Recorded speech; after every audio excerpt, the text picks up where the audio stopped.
Hi, Stephanie. I'm just trying to get this lighting. Hello. How are you? Yeah, that's better. Hi, Adrian. I'm just adjusting my lighting. Let's say Shana Tova Umatuka. Yeah, a happy sweet year for everybody. Yep, that's what we need this year. Happy and sweet.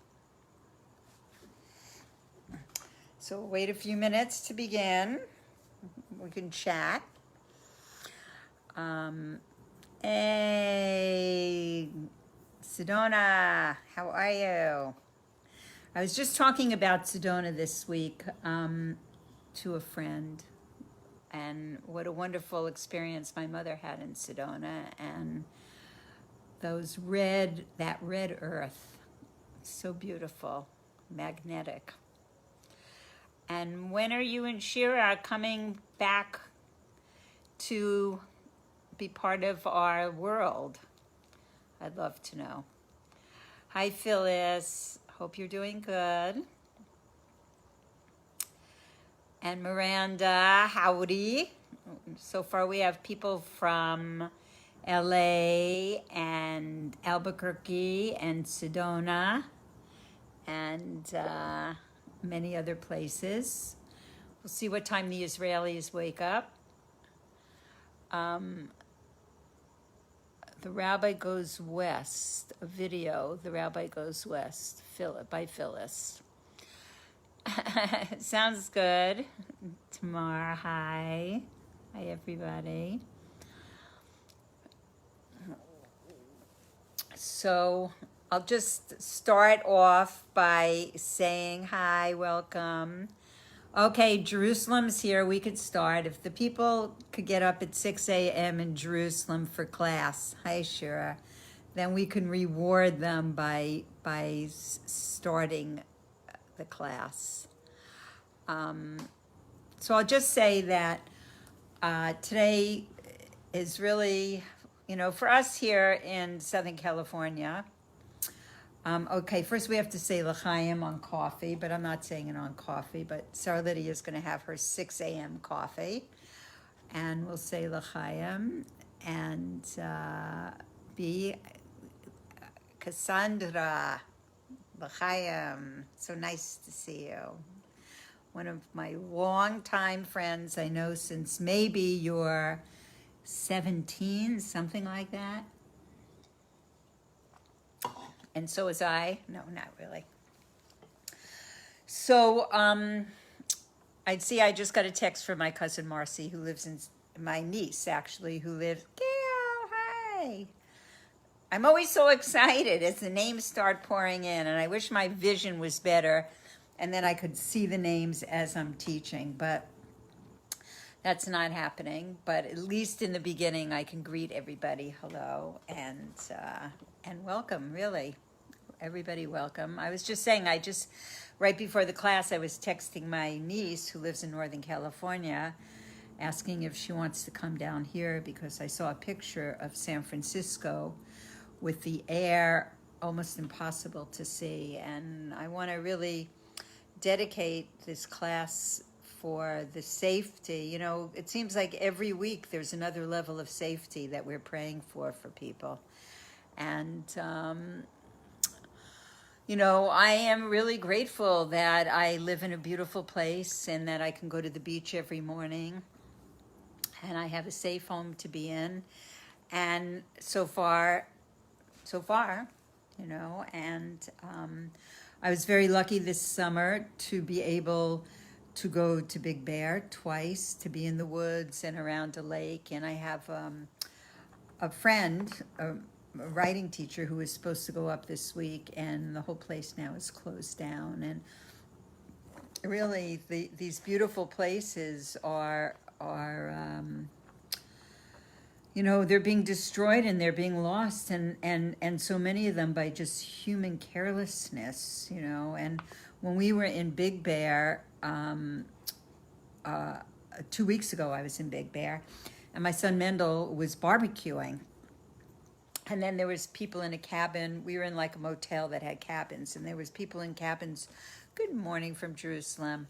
People that were in cabins across from us that were barbecuing, and actually the fire department came because they saw the smoke, and to make sure that it wasn't wood burning and that it was only coals that were burning, which it was. And even then, a few weeks ago, they were on patrol, and all the campsites could not make. Oh, whoops!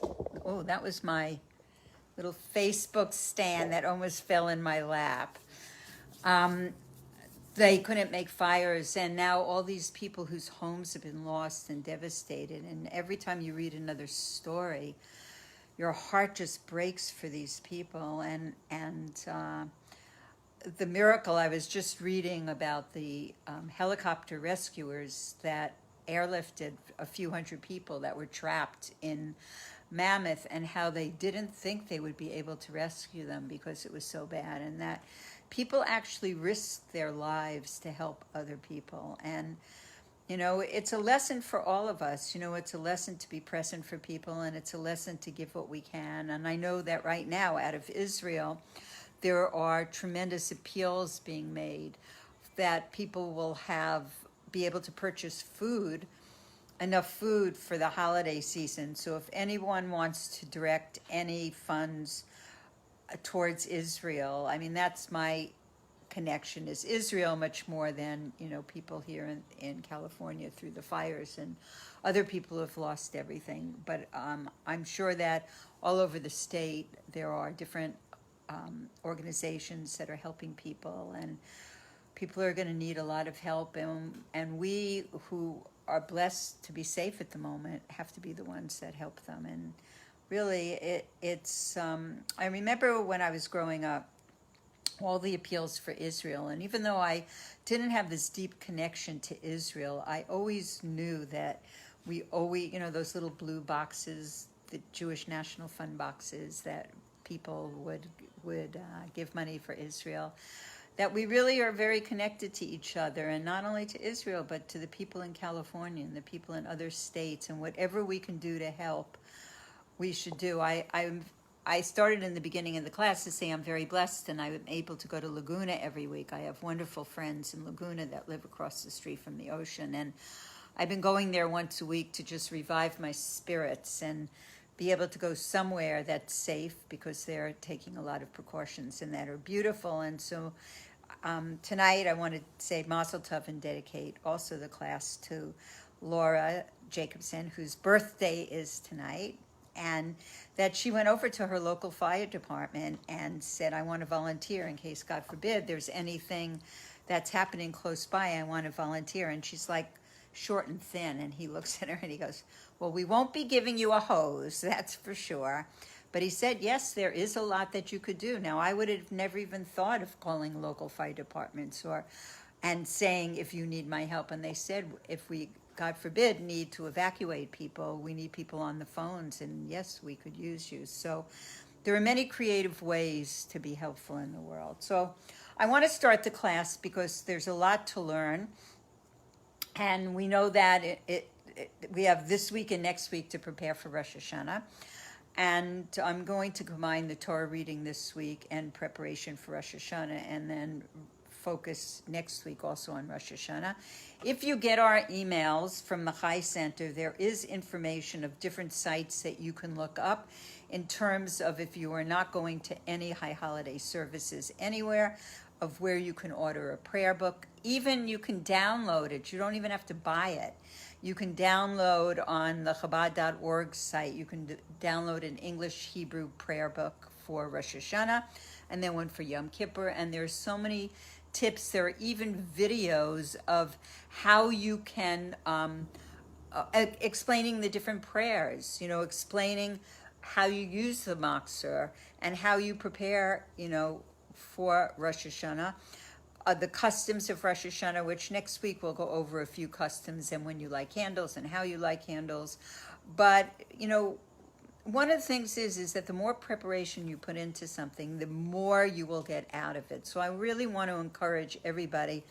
There's the Chabad sites, there's Asia Torah sites, there's Rabbi Y.Y. Jacobson, there's Shmona.org. I mean, and even today, it was amazing. There's a shul, a community in Australia. It's called Hamayan, Hamayan shul, and they had 2 different YouTube videos on songs of Rosh Hashannah, and it just lifts your spirits. You know, it just lifts your spirits. So in case you're not going anywhere, to familiarize yourself with the beautiful melodies and to hear them before Rosh Hashanah, I think will inspire your preparation. So I want to start with this story, and it's a story I've been holding on to for a long time, and I didn't know really where to put it in my teaching. And I just want to say it because it was very touching to me. It's a Holocaust story, but it's not just a Holocaust story. It's a story of utmost destruction and hope and rebuilding and reconnection. And I think with everything that's going on in the world right now, we see destruction. And how do we find in this destruction the connection to rebuilding and the connection to hope and to going forward and to making relationships that flourish? So I was very touched by this story. I found it through a friend of mine, Sarah Esther Chris, wrote about it first. So I want to just tell it, and then we will go into the Parsha for the week. So it says that during the time of the Holocaust in Poland, there, as everybody knows, the horror of it all, but there were trains that came to a platform, and as the people got out of the platform, the horrible, horrible, horrible people serving as Nazi guards and murderers really said to people, you know, these people aren't coming back, so you're free to take all their possessions when we take them away. And there were 2 Polish women that came to view all this, and they were looking, and they saw in the back of a crowd, they saw a woman wearing a very expensive coat, and they didn't want to wait that somebody else would take the coat, so they ran through the crowd and they knocked this woman down and they took her coat and they ran off.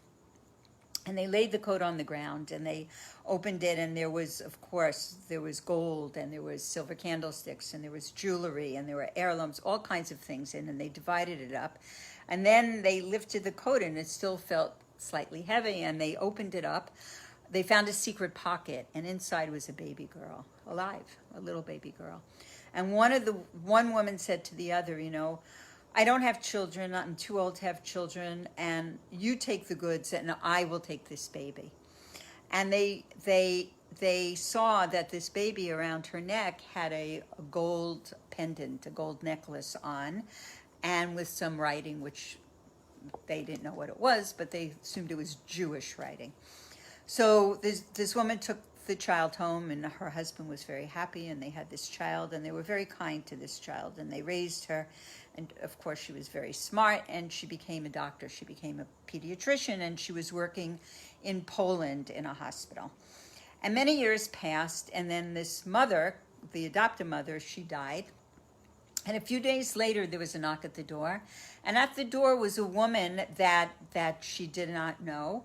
And she came in and she said, I want to tell you that the woman that raised you was not actually your mother. And she goes on to tell her the story of how they found her hidden when her real mother, her birth mother, was taken off to the concentration camp when they arrived at the concentration camp. And she didn't believe her at first, and she said, look, I know if you haven't looked through your mother's things yet, I'm sure in her jewelry there's this necklace. There was a necklace and there's some writing on it. And she goes into her mother's jewelry and she finds this gold pendant, and she takes it as a treasure, you know, something that's from her history that she knows nothing about, and she wears it. And that was it. That was it for her and her connection. And a few years pass, and she goes on a vacation. And when she's on this vacation, she sees on a street corner, you know, 2 very Jewish-looking boys. Guess what? Lubavitch. And they were there putting tefillin on men, and they were giving out Shabbos Shabbos candles. It was a Friday afternoon. And she goes over to them and she starts to tell them her story, and she shows them the pendant that she's wearing around her neck. And they said, oh yes, and it was a name and it was Hebrew letters. And they said, we don't really know what this means, but our Rebbe is the Lubavitcher Rebbe, and he will know what to advise you. And we advise you to write a letter, and they gave her the address, and she wrote a letter into the Rebbe. And the Rebbe wrote back and said, yes, it does seem from all that you've given me that you're Jewish. And he said, Israel is in the need of excellent pediatricians. Why don't you go to Israel and become a doctor there? Why stay in Poland? So some time passed, and she went on a visit to Israel. And while she was there, she did investigate. She went to a rabbinic court, and she brought them the necklace and her whole story. And they did determine that she was a Jew. And she did decide to live in Israel, to stay in Israel and live in Israel. And she lived as a doctor. She was actually a doctor in Israel. And then she married, and she had children. And she married a Jewish man, and she had children. And it was in August of 2001 when the Sbarro pizza shop was tragically, there was a bomb, and many, many people were injured and many people were killed. And she was out with her husband, and she sent him home, and she went immediately over to treat the wounded and to see what she could do. And she went in the ambulances to the hospital to help out. And while she's there in the hospital, there's an old man, and he's totally distraught. He's just frantic. And she says, what's can I help you? And he said, I was with my granddaughter, and we got separated, and I have to find her. He was very panic stricken. And she said, let me help you. We'll go look for her together. And she said, how will we identify her? How will I know it's her? And he said, she's wearing a gold necklace around her neck. So they go through many, many people, and they find her injured. She's okay, but she's injured a little. And this pediatrician, she's taken aback. She sees this gold pendant around her neck that is identical to the one that she's wearing. And she says to this man, where did you buy that? Where did you buy that necklace? And he said, buy it. He said, you can't buy such a thing. He said, I'm a goldsmith, and I made it. He said, I actually made 2 of them. He said, both I gave to my daughters. This is my granddaughter from my daughter that survived, and my other daughter did not survive the war. And it was her. She was this man's daughter, and 60 years later, through this tragedy of the bombing, she was reunited with her father. And I read this story weeks ago, and I just didn't know where to bring it into the classes. And I just think for this time of year, and for this what's going on in the world, it's hope. It's like no matter what, no matter terrible tragedies, and no matter all kinds of hardships, and that the miracles that God can do. We have to say how great is God. We know we want revealed good. We always want revealed good, but when you see it before your eyes, when you hear a story, when you read it, it's just uplifting for your heart and soul. And so I just wanted to share that. So we're going to start with this week's Parsha, and then we're going to go into Rosh Hashannah. And there are so many beautiful things to learning about Rosh Hashannah. I just, when I start to prepare, I'm just so excited, I almost can't stop. So it's a good thing I have nothing else to do. But except learn and teach and visit the beach every now and then. And anyway, so this week's Parsha is a double Parsha. It's the first Parsha, it's Nitzavim, and the second Parsha is Vayelech. And we're mostly going to talk about Nitzavim. And this Parsha is always read right before Rosh Hashannah. Okay, so it says that this Parsha Nitzavim talks about standing and standing firmly, and its accompanying Parsha Vayelech talks about going, about moving forward, not standing still, but moving forward, growing. So in this, it says, when we go into Rosh Hashannah, we're taking this parsha with us into Rosh Hashannah. And then when we go into Rosh Hashanah, we should know that Hashem, God, is blessing us for the good. And we need to go in with joy. You know, we're Hasidim. I've now deputized everybody, whether you're a Hasid or not. We're all Hasidim. And Hasidim approach serving God with joy.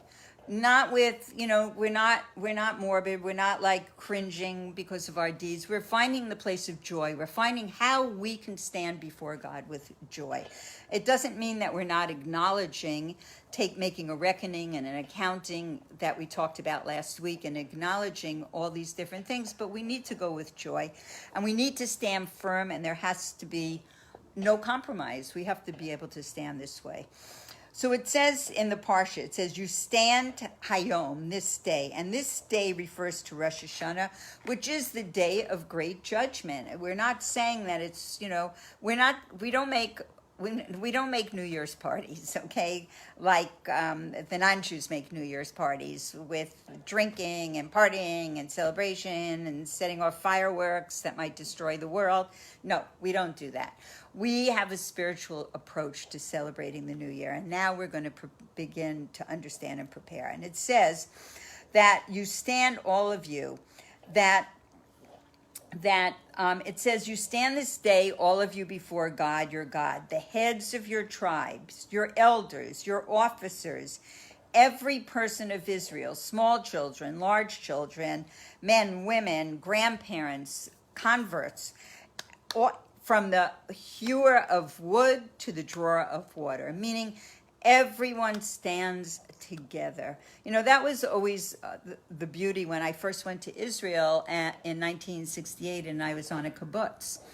And I was on Kfar Blum, which is up in the north. And the concept was that everybody participated equally, so that if you were a doctor or you were a teacher or you picked apples, you all took your turn in the kitchen, or you took your turn in the laundry. You know, like everybody was equal. They stood together as one and created a community that they could all live with. And it impressed me. I didn't stay, but I was thinking about it. And I thought, okay, I've gone to college and graduate school, and now all I want to do is pick apples. I didn't know how my parents would react to that, so I guess I left to do something else. So it says, this applies to all souls equally, from the heads of your tribes to the hewer of wood and the drawer of water. All of us are united as one.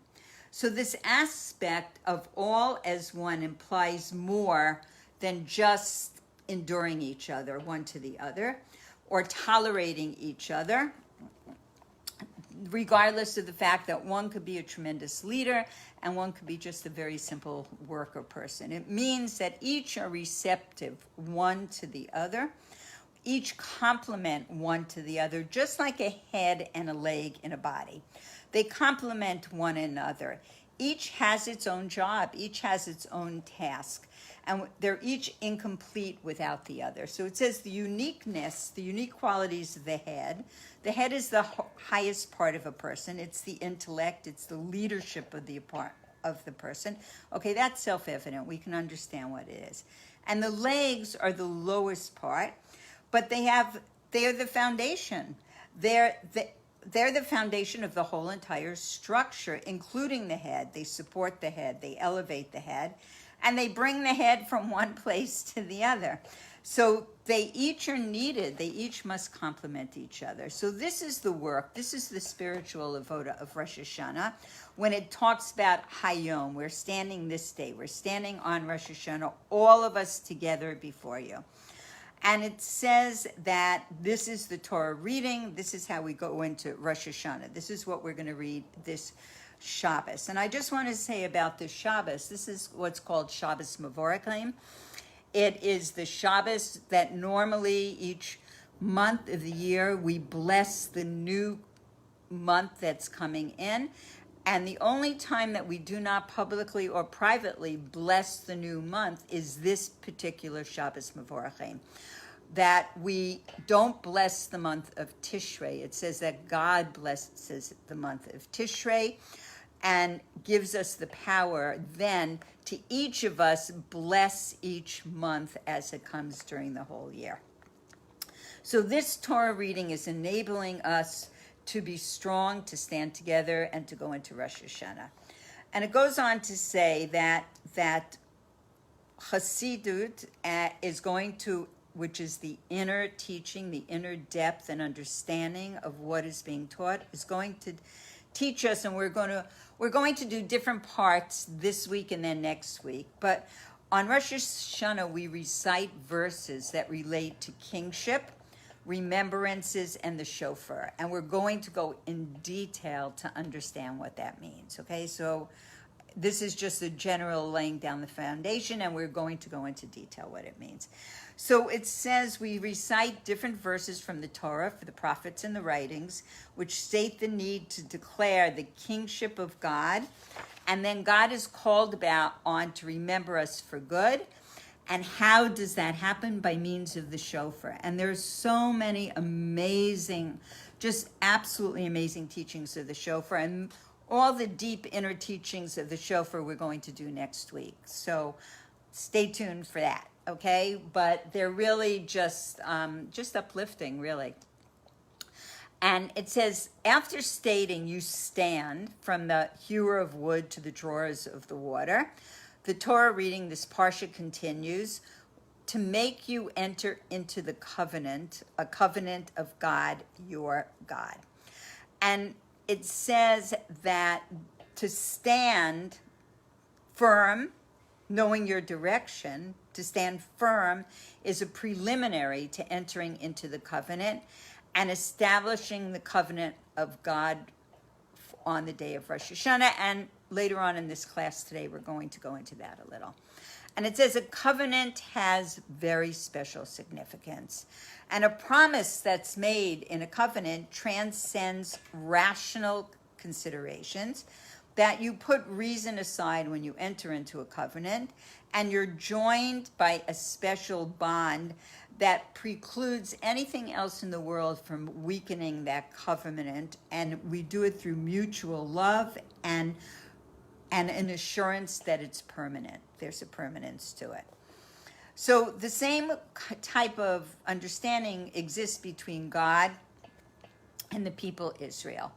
And on Rosh Hashanah, this love is very intense. In fact, I didn't bring it upstairs with me, but I'll read it next week. There's a piece in I think it was the Tanya, in the book of Tanya from last week, that goes into detail about what it means to have this tremendous level of love for God, just like somebody who's lovesick, who's just all consumed at every moment of the day and night thinking about the object of their love. There is a tremendous love between us and God. And especially on Rosh Hashanah, it's very intense. Why is it so intense? Because it's preceded by this month of Elul. And what have we been learning for the last few weeks that we've been learning together about the month of Elul? Is that the king is in the field. And it means that God comes to where we are. And he leaves his palace. And he has these 13 attributes of mercy that are shining down in the world, enticing us, drawing us, those beautiful lights that are drawing us in. And it says that we're able to remove our sins from this love. It says, God, even if you don't want to, even if you're not interested in having a relationship, God shows you this warm, smiling countenance, and it just inspires you to want to have this connection. And so therefore, this is what precedes Rosh Hashanah, this month of Elul, where every day these 13 attributes of mercy are just shining into the world, drawing us to God. So on Rosh Hashanah, there is a covenant that is made. And we bind ourselves to God with an essential and a super rational bond that cannot be weakened by anything in the world. And we see, God forbid that it should be ever asked of anybody, but we see that there are Jews who gave up their lives rather than to go away from being Jewish. You know, we have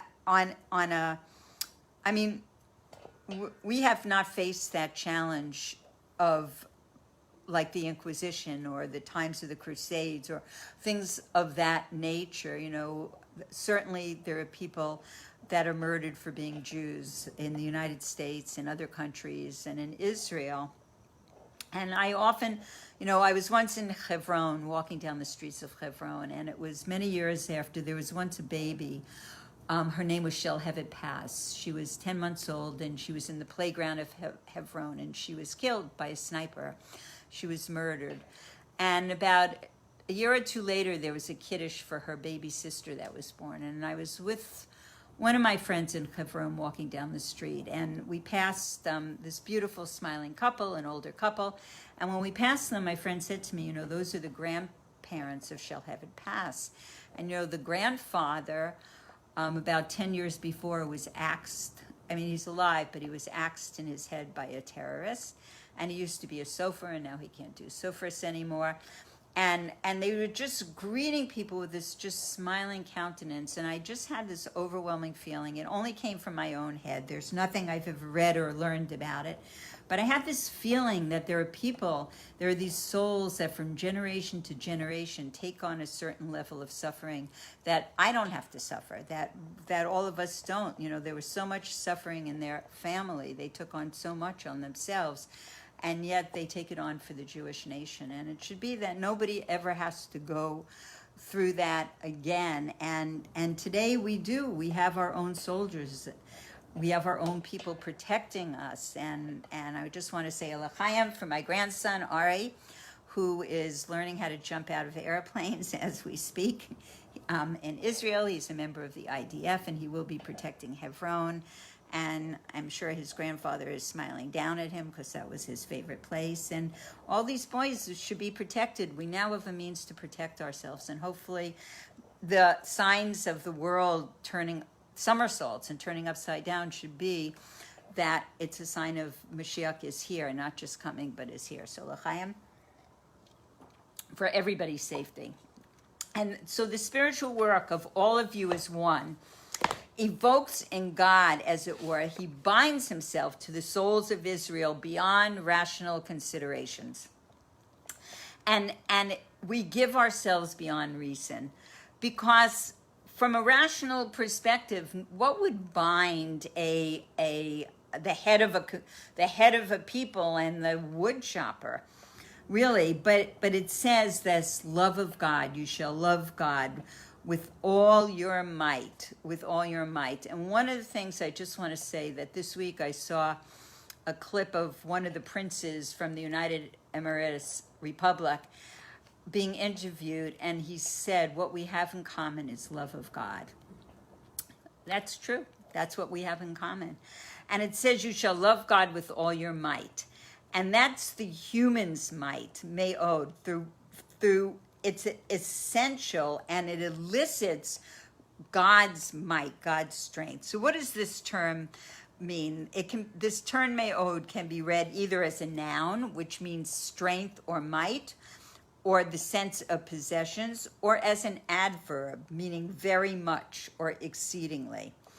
So Hasidus explains that this phrase, you shall love God with all your might, to mean with your very much, with all that is most precious to you, which transcends all worldly delights.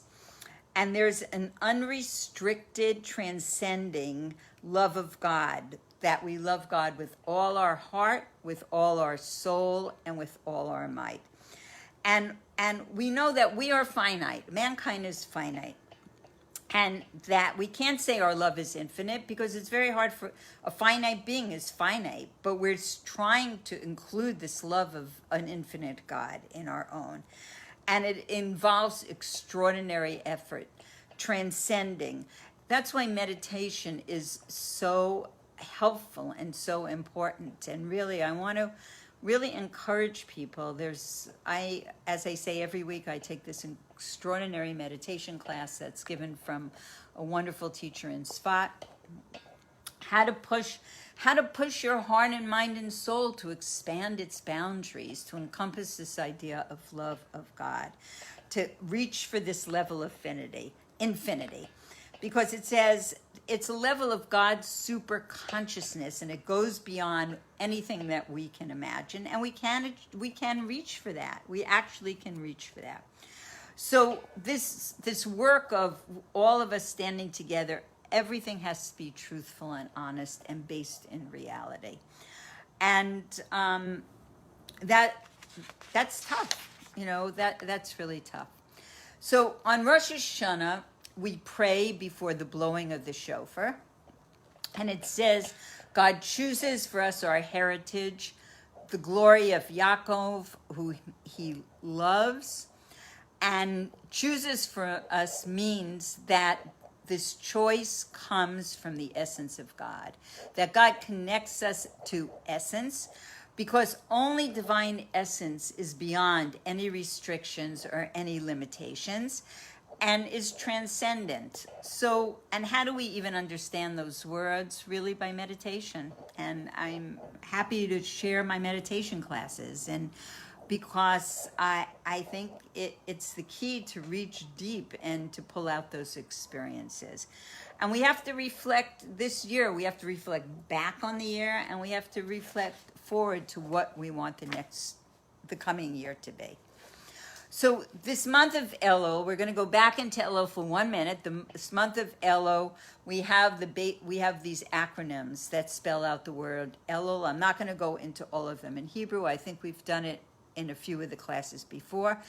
But the first one is, the most famous is Ani Ladodi Ladodi Li. I am to my beloved, and my beloved is to me. And there are many others that are fitting into the dimensions, the three main dimensions of Torah, avoda meaning prayer, and gemilas chasedim meaning performing acts of kindness. So the first is that he caused it to happen to him, and I will provide for you, means Torah study. We go into Torah study like an ark. We go in as a protective refuge. The next level refers to the dimension of tzedakah, gemilas chasadim, kind acts, acts of kindness. And acts of kindness means not only in the giving of money, but the giving of yourself, doing good things for other people. When Laura went into the fire department and said, what can I do to help in case of fire? That was an act of kindness. There are many, many ways to perform act of kindness. And it says your heart, and it says there's the dimension of avoda, the service of God, the service of the heart is prayer. And prayer leads us to the concept of tshuva, which we will touch on a little today and in depth next week. And it says to love God. So it says that we want to love God, that we don't want to fear God, we want to love God. And we talked about last week the difference in the transformation. If a person does tshuva, means a person returns, a person comes to put their soul back in balance, so to speak. Whether you do it through fear of punishment, fear of God, which makes your intentional quote, quote, sins into unintentional ones, or if we do it out of love, of wanting to have a relationship with God and be close to God. And that takes our intentional sins and turns them into merits. And who wouldn't like a lot of merits, especially if you were ever a Girl Scout or something of that nature? So it says we need to call out to God, and that we give each other strength. And we have to offer ourselves in prayer. Prayer is really hard. I mean, I have to say it's hard for me to focus and to concentrate. And it's something that we have to develop. It's like an exercise. It's like a skill, that when I wanted to swim the 4 kilometer, 2.5 mile swim across the Kinneret, which Baruch Hashem I was able to accomplish in previous years. It wasn't the whole Kinneret. It was like a diagonal. I had to train. I didn't just wake up one morning and say, great, today's the day of the swim, and I'm going to do it. No, it took training. It took practicing. And that's the same thing with prayer. We need to practice. We need to train ourselves. And talking about tzedakah, talking about gemilas chasadim, talking about acts of charity. So the concept of tzedakah relates not only in the material world, but it also relates in the spiritual world. So charity means to deal your bread to the hungry, and that you bring the cast out poor to your home. This is a quote. When you see the naked, you cover them, and you hide not yourself from your own flesh. That was one of the, when we learned the book of Ruth, that was one of the downfalls of Naomi and Elimelech, is that they turned away from their own flesh. They turned away from the pain and the suffering. Not Naomi so much, because she followed after her husband, but he was a leader of the generation. And instead of staying and being a leader, he turned away and he left, and it didn't turn out well. So the hungry, and here we're saying when you deal your bread to the hungry, we're not talking about this, remember, we're talking about right now spiritual tzedakah. So spiritual tzedakah means those that are hungry for Torah, those that are famished for Torah, and the bread refers to Torah. And it says, so when you see someone lacking in the knowledge of Torah, you take them into your home, and you teach them to say the Shema, and you teach them different prayers, and you teach them one verse, one law, one letter of the alphabet, one word, and encourage them to come closer and to observe mitzvot. And it says, none is naked in Israel, but that they lack Torah and mitzvot. And we're supposed to tend to the spiritual welfare of those in need, and this is even more important, if you can say such a thing. I mean, you don't want somebody to go hungry, but this is an extremely important level of giving. Tzedakah excels giving material needs. And I have to say that in all the years of my coming back to Israel from living in India and going to different people's homes for different Shabbases, for all the years that I was learning about Judaism before I was married, the kindness of people that took me into their home and spoke with me for hours. You know, I had so many questions, and I wanted to know why this and why that, and why this person isn't nice. If they're living according to Torah, why are they stabbing their neighbor in the back, so to speak? And people had the patience and the diligence to just really, line by line, word by word, teach me.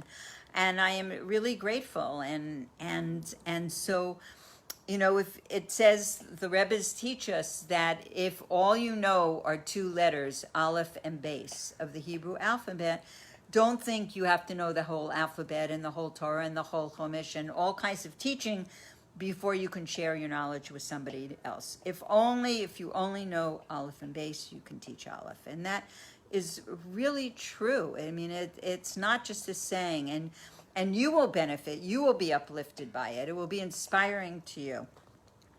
So now we go also about material tzedakah, that even the poor have to give tzedakah. So I don't know who was here last week for my Alter Rebbe story, but remember I was telling the story about the Alter Rebbe and how he gave a rusty penny, and no one would take his, not the Alter Rebbe, there was a miser, and he was very rich, and he would only give a rusty penny, and everybody threw it back in his face, except for the Alter Rebbe, who took it and kept giving him blessings until he was able, this man, his heart opened up entirely, and he gave all the money to rescue this poor orphan that was in a dungeon. But it says what happened in the beginning is that he once was very poor, and all he had was a rusty penny, and he understood that the poor have to give tzedakah. And he took what he had, which was a rusty penny, and he gave it to another poor person, and this poor person threw it back in his face and said, you know, like, how can you give me such a thing? And because of that, he hardened his heart. So it says everyone needs to give tzedakah. And spirituals, and also everyone needs to give spiritual tzedakah. Even the spiritually poor are obligated to give, because here's the big secret in life: everyone has something to contribute. Everybody has something to contribute, and you might not realize it. You might think that person does more, is better, knows more, whatever, but you have. If you know how to use a computer, come teach me. Like, there are a lot of things that you can contribute one to the other, and we have to help each other. And just because you meet another person, the divine providence of you meeting another person is that there's something one can do for the other. It's not just by chance you stumble across a person. That's how I have, not only me, but my whole family have so many amazing stories of experiences with my husband. I know my son Maish has like the majority of them. I don't know why. He lives in Boston, but he's always has these amazing stories that happened to him. And he was doing a wedding, actually, at one time in Boston with a Reform rabbi, and who was the family's old rabbi, and Maish was the family's new rabbi, and they did the service together in some way. And at the end of the service, this rabbi said to him, you really remind me of somebody. And he said he went to UCLA, and he said, you really remind me of this Rabbi Schwartzy. And of course, Maish is a Schwartzy. It's like when two people meet, there's a purpose in them meeting. It made a great family story. We love these stories. So everything happens by the hand of God. Everything is divine providence, just like the story I told in the beginning. The divine providence of all those events leading to this doctor being able to meet her father, who he thought that she was dead, and she was now 60 years old, being reunited. These stories are just like diamonds. They're just absolutely like diamonds. And so meeting another is for the purpose of offering them something. And just like in the case of material tzedakah, material giving, one does not really give the other, but benefits themselves. It says when somebody puts out their hand for tzedakah, it's for you. It's about you giving.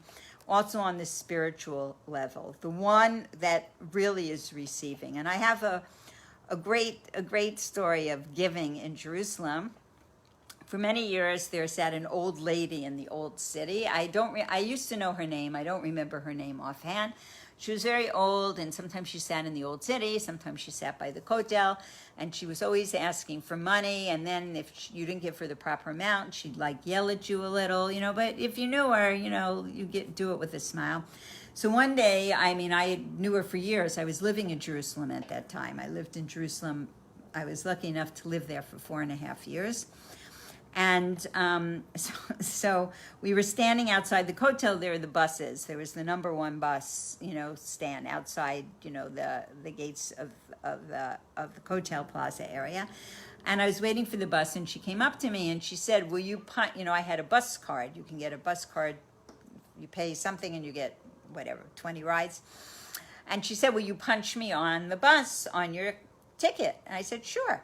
So I get on the bus, and she gets on in front of me, and I say to the bus driver, too, and he starts to yell at me. He goes, why are you giving her money? Why are you checking her on? She's probably richer than you. She's, she always gets from everybody. And this woman comes back, and she looks him in the face with a big smile, and she said, and she also gave me $10, which is not true. She was just getting him. So, we benefit. That's what it says, we benefit. And really, that is a headspace that when you see people who understand how to give and to give with a full heart, you understand it's for our benefit more than it's for the other person's benefit. And it says by giving to the other one, you are the one that's receiving, because there's wholeness. We're achieving this level of wholeness by, as we were teaching before, about the head and the leg are complementing one another. The giver and the receiver are complementing each other. Now, there's a story about the third Lubavitcher Rebbe, was called the Tzemach Tzedek, and he was discussing the special virtue of tzedakah and the immense merit of not only giving tzedakah, but helping provide somebody with their livelihood, and how that aids in one's own personal spiritual work of opening the mind and heart to receive what we call supernal manifestations. It makes me think of like a hippie being, supernal manifestations. That's what we were all looking for. And here it is right in our backyard in Judaism, in Torah.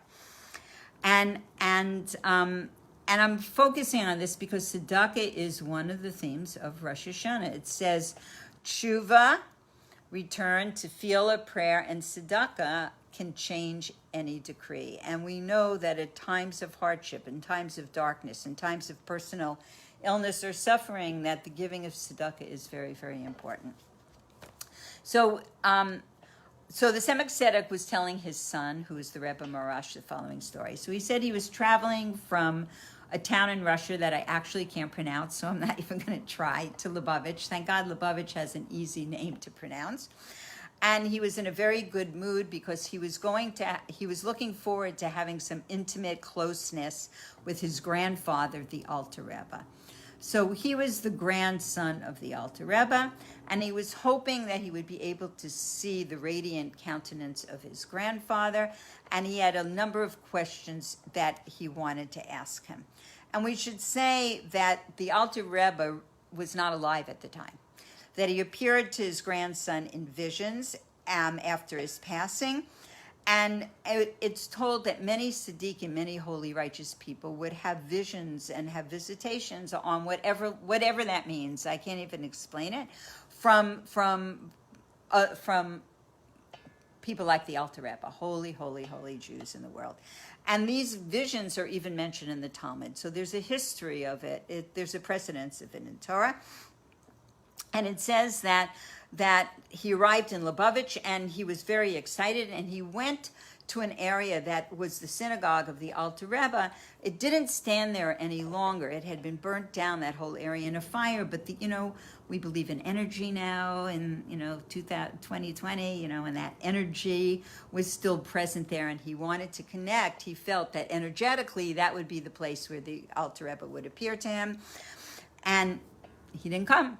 He didn't appear to him, and he told his son that the Alter Rebbe remained concealed from me, and it caused him great anguish because he had been with the Alter Rebbe when he passed away. He understood who that manifestation, those supernal manifestations that he had before and was looking for, and his feelings. He sunk into a very deep pit, he says, and he went from a high roof to a deep pit, because he had prepared himself in coming to Lubavitch to have this intimate closeness with his grandfather in communion in whatever way they would commune, and it didn't happen. And he examined his behavior, and so it says, and here, this is the reason I'm telling this particular story, because he says on Wednesday, the 20th of Elul, well, nothing is by chance, and guess what today is?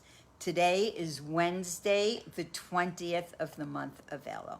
So the Tzemach Tzedek, who lived hundreds of years ago, on the Wednesday, the 20th of Elul, okay, you get it. You get the connection. We don't have to spell it out. He went to the synagogue to pray, and on his way, he met a man, his name was Pinchas, who lived in Lubavitch. And Pinchas didn't have any money, and he asked the Rebbe for a loan of 3 rubles because it was market day, and he wanted to purchase. He needed to conduct some business, and he had to purchase goods, etc., to earn money for Shabbos, because people live that way. They work before Shabbos and they earn money for Shabbos, and that was their goal. And he had nothing.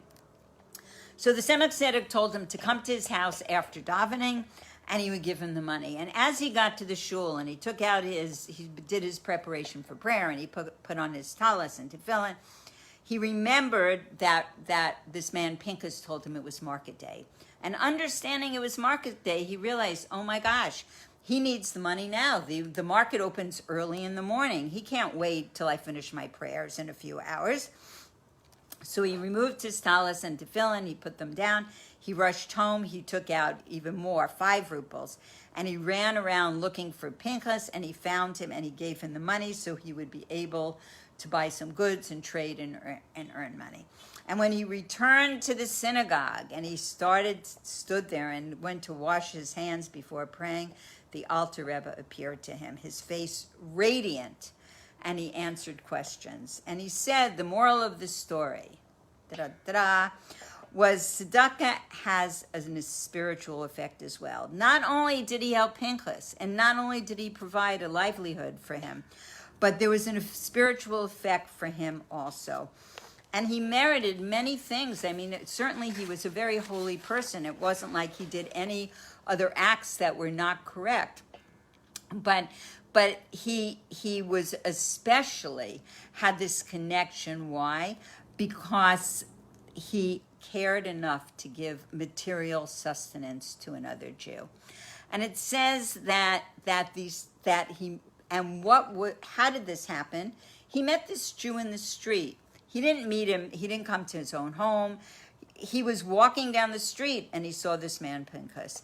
And he was looking for a loan. He wasn't saying Tehillim. He wasn't having deep incantations in communion with God. He wasn't praying. He was looking just for some money. And he postponed what he was going to do. And we know that the prayers of the Tzedek was a Rebbe. He was on a very high level. His prayers were not, like mine, that, you can kind of skip them to later.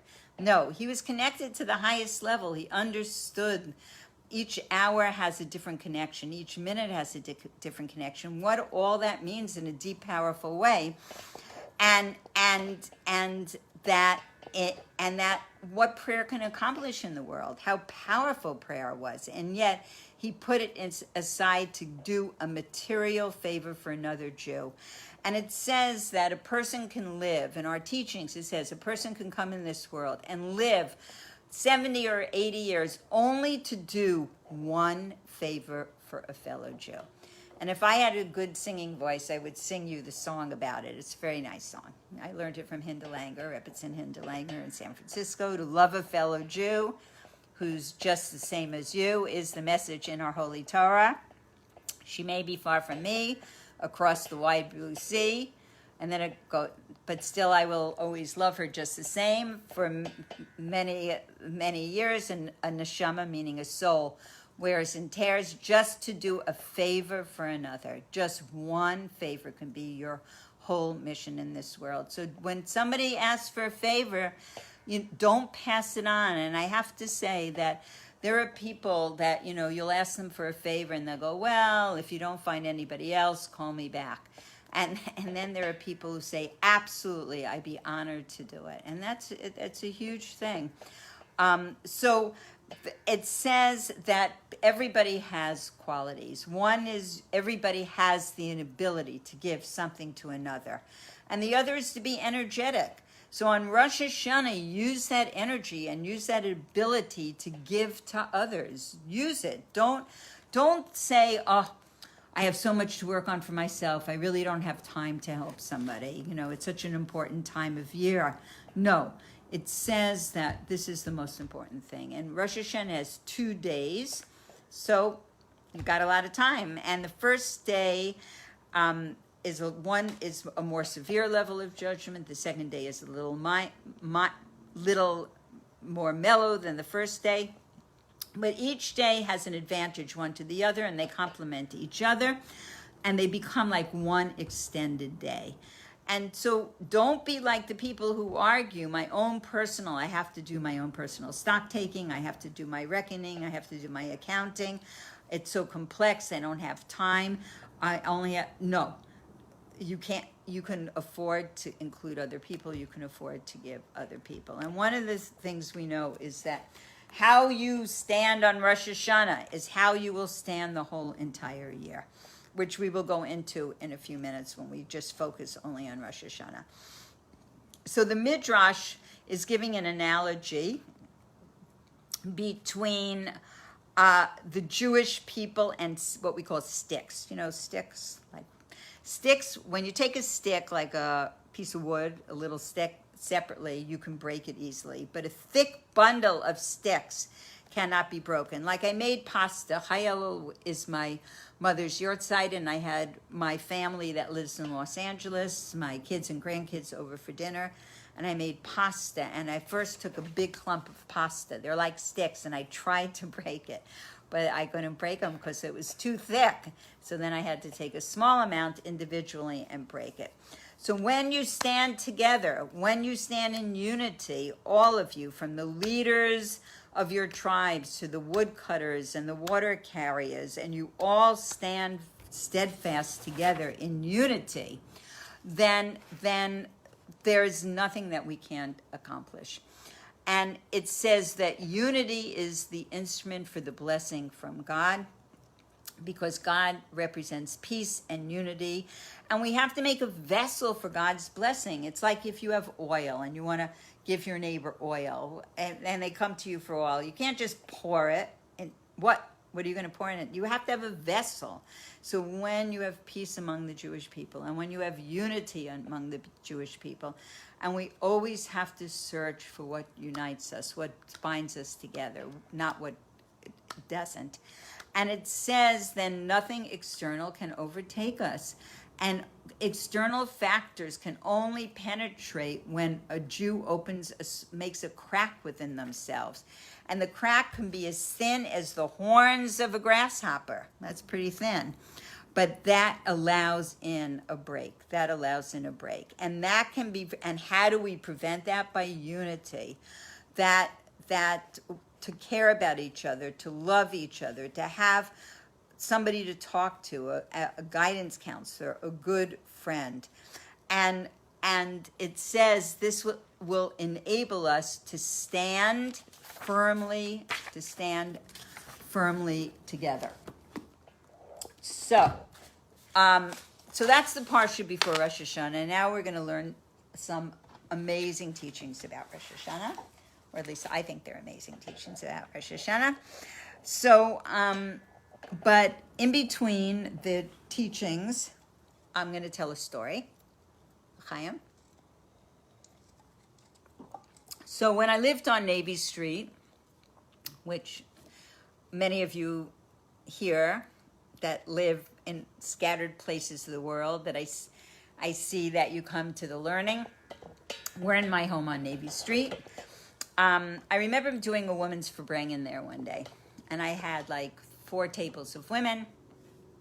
I don't remember what the Farbrengen was about. And a woman stood up, and her name was June. And I really didn't know her. She was a friend of my husband's. I mean, somebody who my husband knew, one of his students from years ago. And I really knew nothing about her. And, l'chaim to all the people saying l'chaim. I'll say another l'chaim. So she said, "Can I share a story?" And I said, "Yes." And she starts to tell a story that she was, and I probably shared this story before. It's a good thing I don't remember what stories I share or not. But Robin, you can keep count if I've shared it too many times. But it's a beautiful story. So she said that she was raised in Brooklyn on Ocean Parkway. For any of you who are from Brooklyn, that Ocean Parkway was a very Jewish area. And she said, but they weren't Jewish. Her family was Catholic. And she was raised Catholic, and she went to Catholic school, parochial school, her whole entire life. And they went to church on Sundays. And she said that when she would come home from school in the afternoons, she had an elderly grandmother that lived with her. And her grandmother would whisper in her ear, don't believe those stories, they're just fairy tales. Okay, whatever, she didn't think anything of it. She grew up, she grew older. And one day her mother says to her, your cousin Ruvain, we have a cousin Ruvain, and he's coming from Israel on a sabbatical for the year, and we're gonna get to meet new cousins. So she thought, oh, that's interesting. How do we have cousins that live in Israel? Cousin Ruvain, she never had heard of him before. So she met, he was there with his wife. She was already older, and she really liked him, and she would go visit them. She said it was like an hour subway away, and one day she said to him, Reuven, how do we have cousins that live in Israel? And I understand you're Jewish. How do I have a cousin that's Jewish? And he said to her, well, you're also Jewish. And she said, what? And he said, yeah, your grandmother and my grandmother were sisters. And the Holocaust came, and one family went to Israel, one family went to America. And her grandmother had married a Catholic man, and her mother had married a Catholic man, and she was being raised as a Catholic. And she thought, oh, this is so interesting. And she loved her cousin Reuven. I mean, he was not a Jewishly observant, and she just thought it was so interesting. And the whole year that they were on sabbatical, she spent time with him.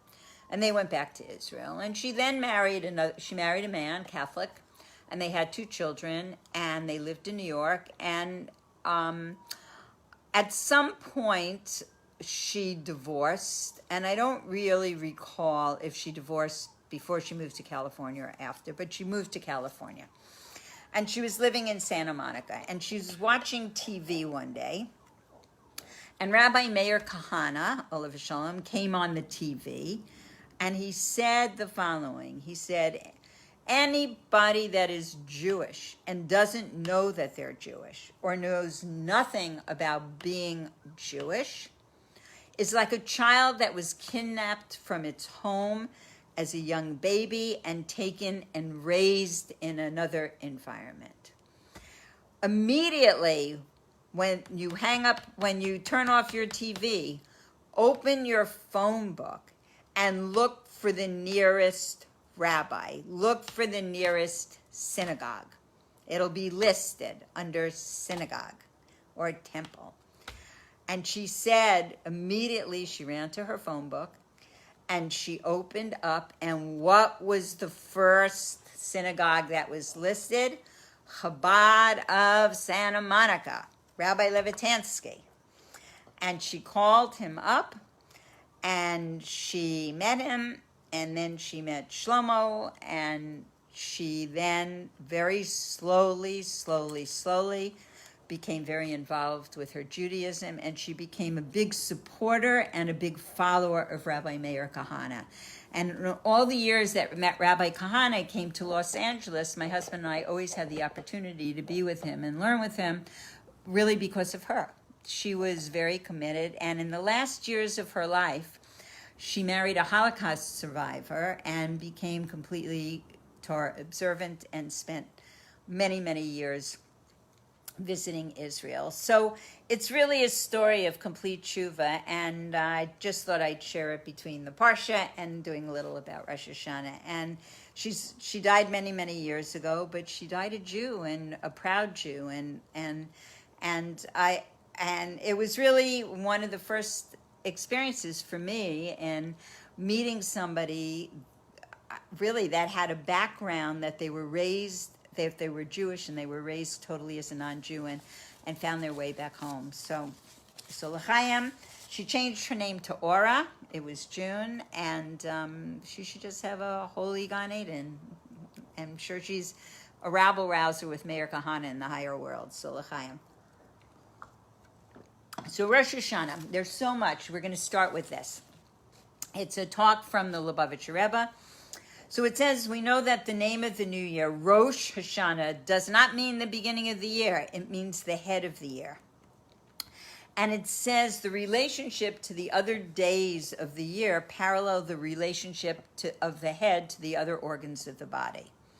So there are 3 dimensions to the relationship between the head and the body. The first is the brain controls the functioning of the body as a whole and controls all the individual organs. Second, the life energy of all the organs is centered in the brain, and all the components of the organs are connected one to the other through the brain. And the brain is the seat of power of the intellect, the highest of the human faculties. And it says our divine service on Rosh Hashannah is characterized by spiritual parallels to each of these 3 physical functions. On Rosh Hashannah, we resolve to advance in our Torah observance, and We take resolutions to influence the quality of our divine service for the coming year.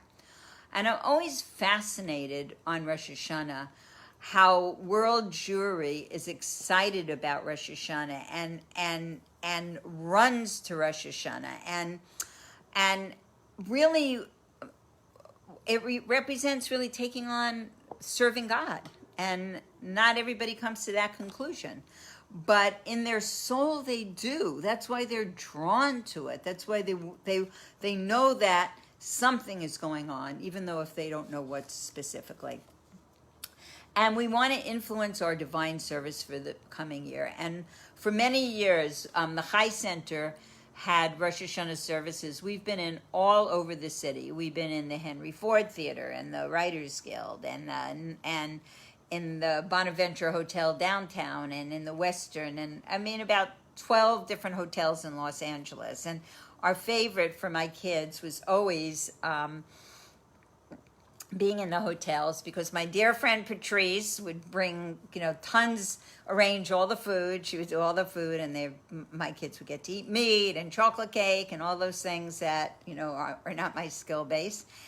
And we'd be in this hotel, and the kids would just run around like crazy and have a great time. But we didn't sleep. So everybody would sit in the lobby trying to stay awake from, helping 900 people have a Rosh Hashanah and working very hard, because you didn't want to have a sleepy year. And even though on Shabbos there's a concept of Shabbos Menucha, Shabbos rest, where people might take a slight little nap on Shabbos, we don't sleep on Rosh Hashanah at all.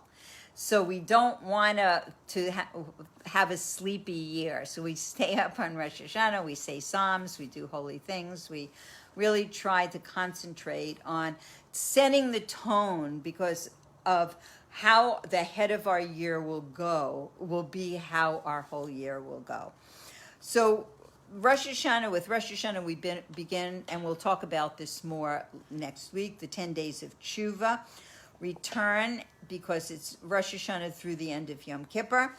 And Tshuva comprises all the mitzvahs, all the commandments. And there is a level of Rosh Hashanah of a connection between mankind and God.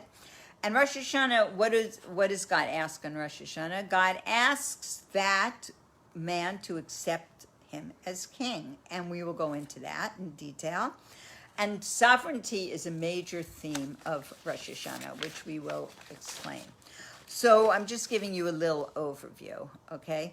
So it says these three elements of Rosh Hashanah are connected to three connections with God. The first is through Torah observance, that we fulfill God's will through Torah and mitzvahs meaning the commandments. The second is we create a deeper bond with God. How do we do that? We do that through tshuva, which is a direct bond with God without necessarily having the mitzvahs. And can a person have a bond with God even if they don't fulfill the will of God? The answer is yes. And we'll go on to talk about that in a little bit. A person's desire to return to God evokes a response from God, just like a father or a mother who loves their children regardless of their conduct. Although we prefer them to have good conduct, but you still love them. You want to kill them maybe, but you do love them. So God maintains a bond with us that continues even when our conduct looks like it's drawing us away from God. It looks like it's pulling us in another direction. And when a person turns to God in tshuva, there's a reconnection. And it says that, we talk about the king is in the field during the month of Elul. And it says that you're in the field. And all you have to do is turn a little bit to God. It doesn't mean that a person has to revamp their whole entire life in a minute. But it just is turning in another direction. It could be a tiny turn, but it is a turn. And this evokes a response from God. It says, like a father who loves their child, okay? And this connection through tshuva is deeper than the observance of mitzvahs, because tshuva can compensate for any deficiency in our observance of the mitzvahs.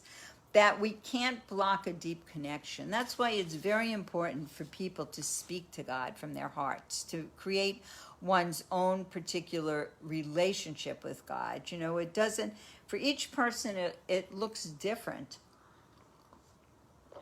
That's why going to beautiful places, going out to the fields, going out to the ocean, going to the woods, which right now is not something that people can do, but all these places evoke an awe in a person. And really, and we have to just be constantly praying for all these people that have lost their homes and their livelihood. And, you know, on top of everything else that's going on, you feel like, how much can a person bear?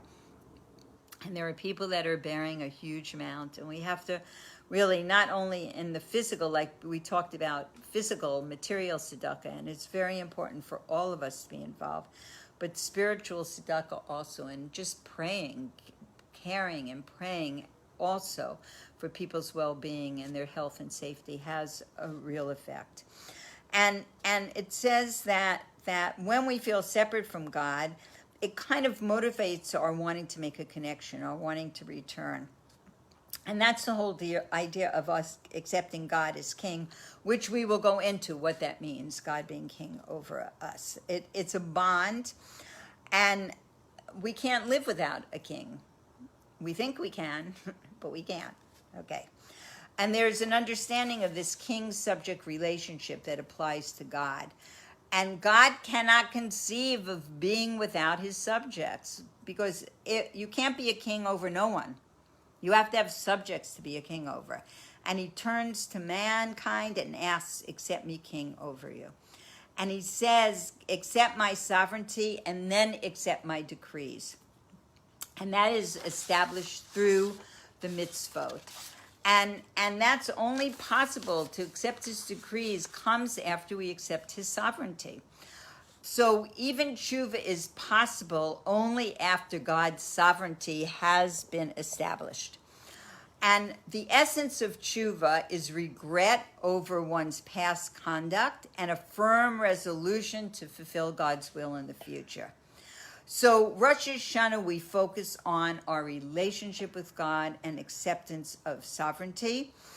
And it says that the core of our being is actually a part of God. It comes from God above. It's actually a part of God. And it says, in accepting of the sovereignty of God, we are finding this inner godly potential that we have inside us, and it fulfills its purpose and finds its potential.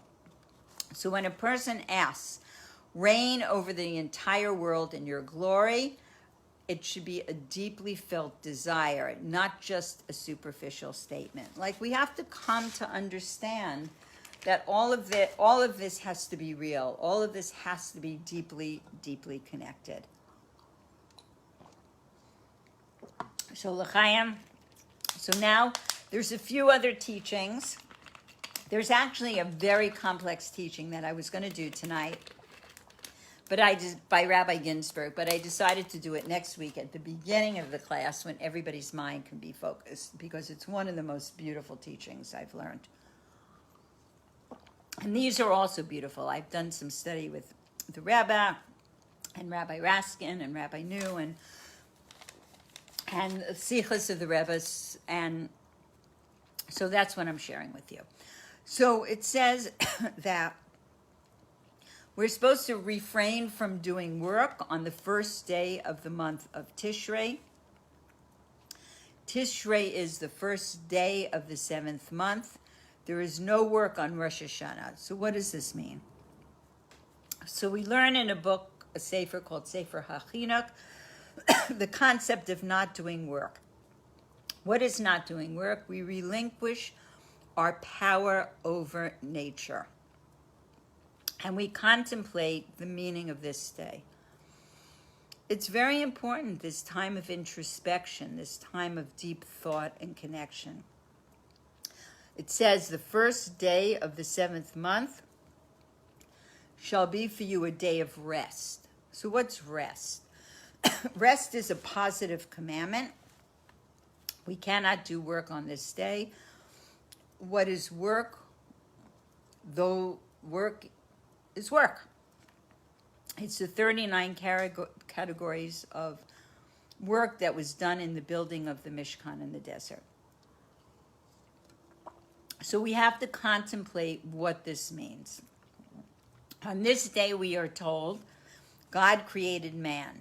So on the 25th of the month of Elul, it says God began to create the world. But on the 6th day, after the 1st of Tishrei, is when God created mankind, Adam and Eve.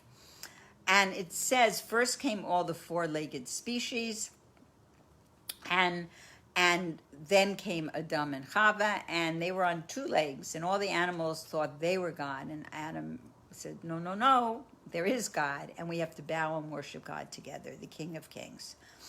So it says that God was the creator, but God's not only the creator. We have to coronate, a coronation ceremony. God is king.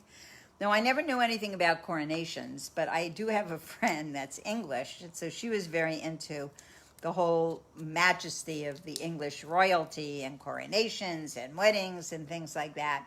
You know, all the fancy kind of things that go on during that time. But coronating God really is a different concept altogether. And we coronate God as king, king of the universe, king over us. And we ask him to be king. And we're going to learn about that a little more.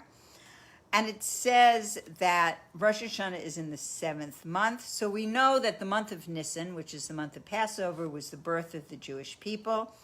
But the year changes. We're going from the year 5780 to 5781 on Rosh Hashannah. So the year changes in the 7th month in Tishrei.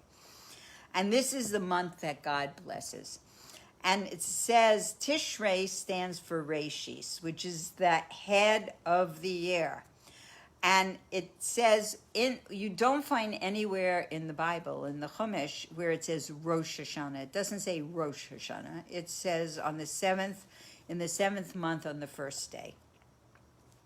And it says, in Torah, it is based on a verse that the eyes of God are upon the land from the beginning of the year to the end of the year. So we know there's a beginning and end. And in the story of my husband's being in the 6-Day War, which I am certainly not going into that story now, but he received a bracha from the Rebbe when his mother wrote, "Send my boy home." And the bracha was, you know, the eyes of God are upon the land of Israel from the beginning of the year to the end of the year. That was part of the blessing. So why Reshis? Why is it Reshis, which is and Shana, the beginning of the year, the head of the year? On the eve of Rosh Hashannah, we know that God withdraws from the world, so to speak. And in the morning, when the shofar is blown, God comes back into the world, stronger and mightier and with a different light and a different, he infuses the world in a different way with a new power that wasn't experienced before. And it says when God retracts on the eve before, it's not like he leaves, because if he left the world wouldn't be in existence. It's like when a person goes to sleep and their soul, the aspects of their soul are not visible. They're hidden, but they're still there. And there's new strength on the morning of Rosh Hashannah to conquer the year. We're like empowered. Everybody's excited about the new year. You're excited about new beginnings. You're excited about the new, something that's new we're excited about. And it's called the head of the year because the head gives the strength and direction to the entire body. So if you want to move your foot or move your hand, the brain has to tell it to move. And if you have a goal, the brain is the one that creates it. So the first 2 days of Rosh Hashannah that we call an extended day determines your year. Remember this. This is very, very important. Determines the whole year. We don't want to have a sleepy year. We don't want to have a sloppy year. We don't want to be angry. We want to connect to God at every moment of the year with kindness and love and unity and safety and all of those things. It's a 48-hour period of vitality and success for the entire year. It's a time, it says it's a Shabbat, the Shabbos. It's a time of introspection and reflection and resolutions. And Shana, year, means a change, shinui, a change in our luck, going in a different direction. How life can change. There's a new opportunity that comes in, new words, new people. Use as an opportunity to change directions. In the non-Jewish world, what happens on the New Year? Everybody goes on a diet. They make a change. But it says there's a repetition. The Mishnah says it's to repeat. So the months repeat, the seasons repeat. So why is it called Rosh Hashannah, the head of the year? Is it a repeat or is it not? Is it free choice or is it not? So this year can be a repeat of last year, but in a different level, in a different way. We can change it. We have free choice. There's a deeper aspect. You know, when the holidays come up each year, most of them have a connection to history, to historical events. But it's not like we're just commemorating history. There's always a new light, a new aspect that comes into the world.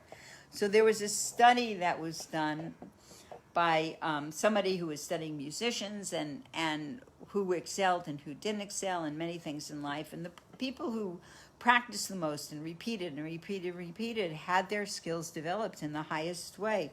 So how do we do this for Rosh Hashannah? It says preparation and hard work will bring us a different level of Rosh Hashannah. We're in the 12-day period from High Elul, from the life force of Elul, the 18th of Elul to Rosh Hashannah, where every day we're doing tshuva, we're energetically clearing and purifying the months that went last year. We're using this time in a holy way. We give tzedakah, we give increase in charity, we give increase in acts of kindness. Call people you normally wouldn't call. Call back people, visit your elderly neighbors, whatever, smile at everybody under your masks, whatever you can do. It says, Rosh Hashannah, just repeat the hard work. So that the objective of Rosh Hashannah is to become a master of Judaism. You want to perfect what you're doing. Just like if you were playing violin, you would want to practice, become a master in your Jewish practice. It doesn't mean to take on everything. Take what you're already doing and do it in a higher way. Do it in a holier way, or better way. True mastery takes time. It takes repetition. It's like when I go on a diet and then you go on the scale the next day and you're just shocked that you haven't lost 5 pounds. No, it takes every day being on top of it, every single day. So Rosh Hashannah is not only, though, to repeat, it's also to make a change. Find a new mitzvah, take on something new for this year, or do something in a new way, in a more holy way, in a more thorough way, in a better way.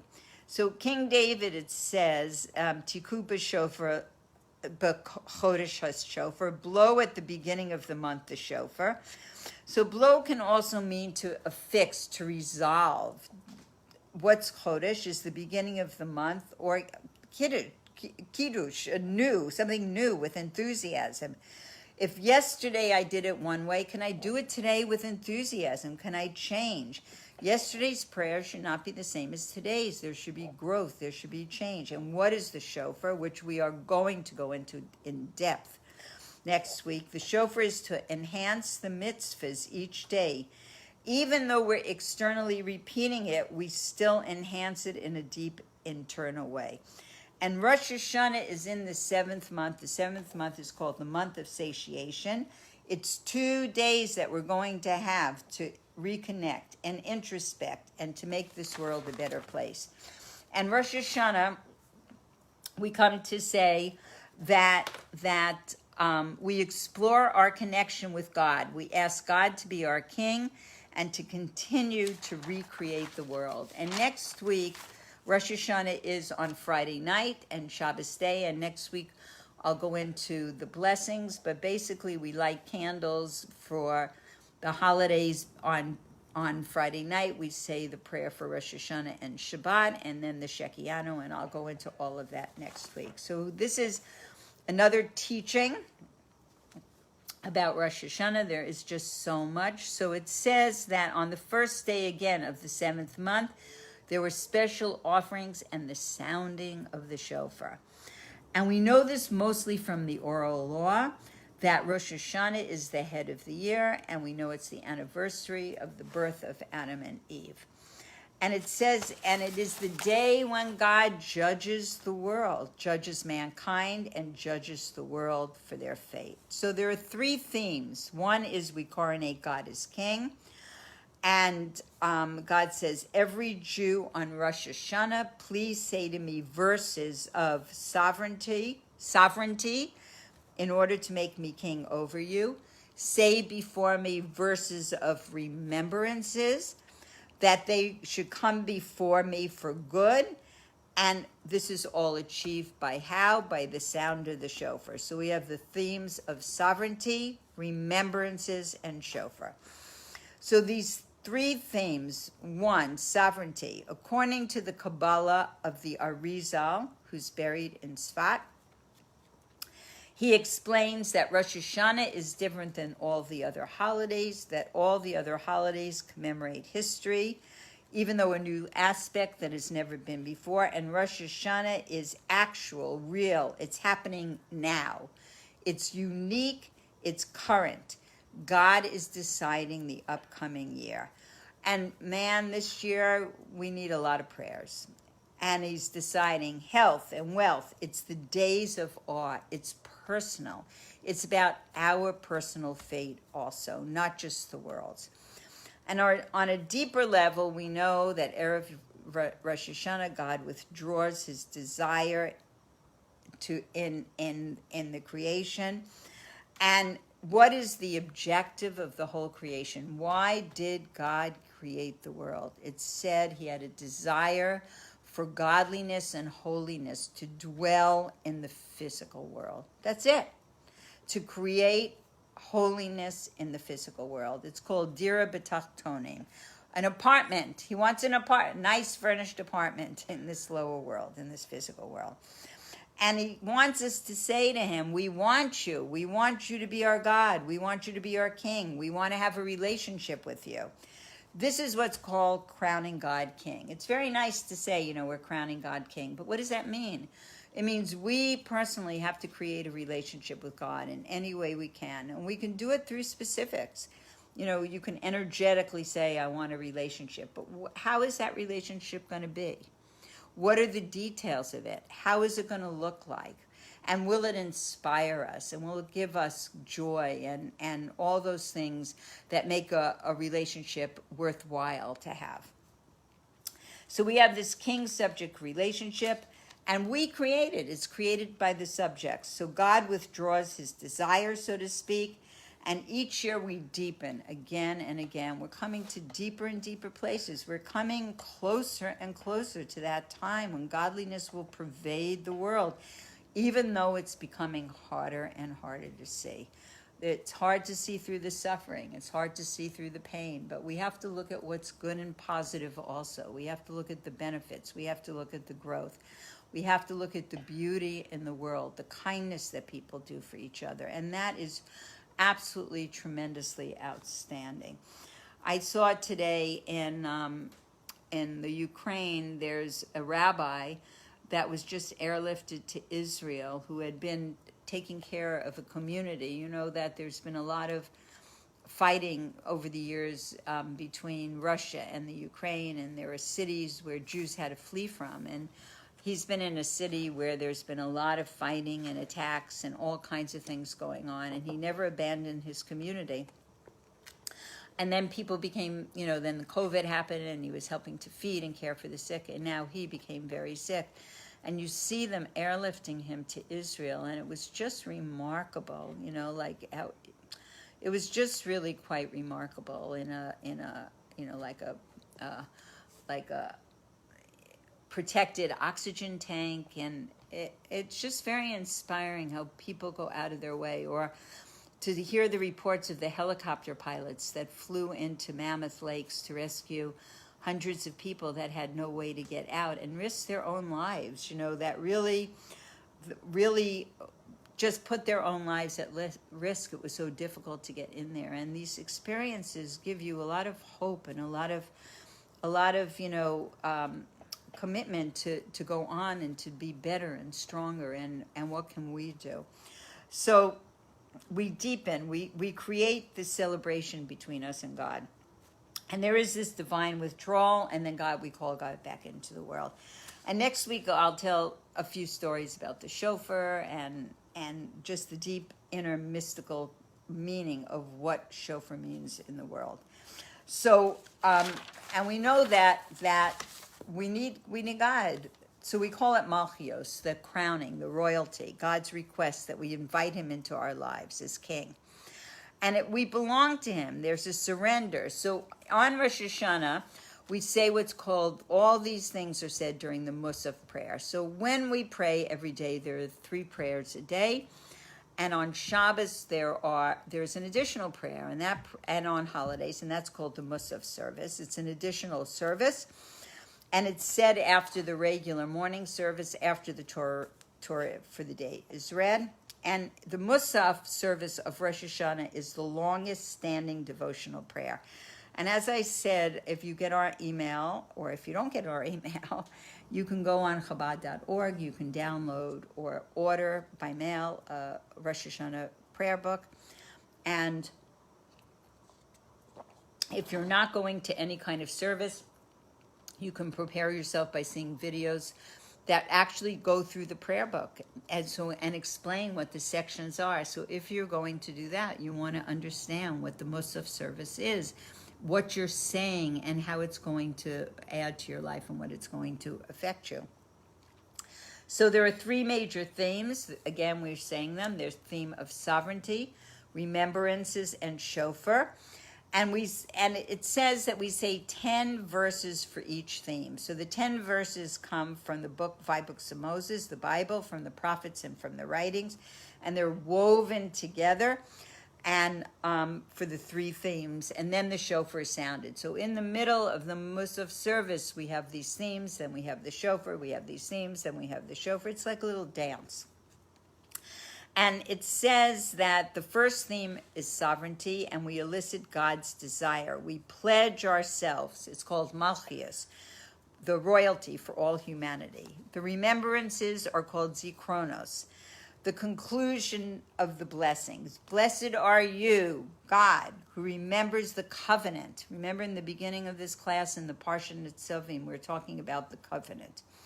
What is the notion of a covenant? That there's a distance between us, and our distance, we can arouse in God the closing of the distance. And how can we do this? How do we touch God? It is the notion of a covenant. And what is this covenant? We read about it in Nitzavim. We read about it in the Parsha. You stand firmly today before the Lord. This is talking about Rosh Hashannah, standing forward, the day to enter, or we pass through the covenant. And we forge this covenant, and we pass through it. 2 parties pass through it, and they become united and one, and it makes them whole. And it's a covenant is an irrevocable bond. And there is a covenant between God and his people. And it says he forged a union with us in the depth of our soul. And that's why we can touch God's essence, because we are literally part of God. We have all entered the covenant, and the covenant is renewed each year on Rosh Hashannah. And there's this theme of remembrances, the stirring of the covenant, where we recognize and we unlock that concept. And the third theme, the third section is shofros, blowing of the shofar.